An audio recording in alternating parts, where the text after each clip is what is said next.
अगं ऐक ना, मला तुला काहीतरी सांगायचं आहे. अगं, माझं तुझ्यावरती प्रेम असताना देखील त्यावेळी उघडपणे बोलायचं मी धाडस नाही केलं. पण आता सांगावसं वाटतंय. जबाबदारीतून मोकळं झाल्यावर सांगायचं ठरवलं होतं. पण तोपर्यंत आपण एकमेकांपासून खूप लांब गेलो होतो. त्यानंतर पुढची 10 वर्ष मी मुंबई बाहेर काढली. माझ्या घरचे माझ्या लग्नासाठी मुली पाहायला लागले. त्यामुळे माझी इच्छा नसताना देखील केवळ त्यांच्या समाधानासाठी मी मुली पाहायला सुरुवात केली. मी ज्या मुलींना पसंत केलं, त्या मुलींनी मला नकार कळवला आणि ज्या मुलींनी मला हो म्हटलं, त्यांना हो म्हणायला अगं माझं मन धजावत नव्हतं गं. एवढ्या वर्षांच्या अनुभवानंतर मात्र एक गोष्ट मला नक्की समजली.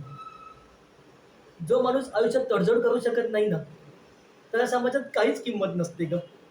काहीच किंमत नसते. त्याला कोणी काही किंमत देत नाही.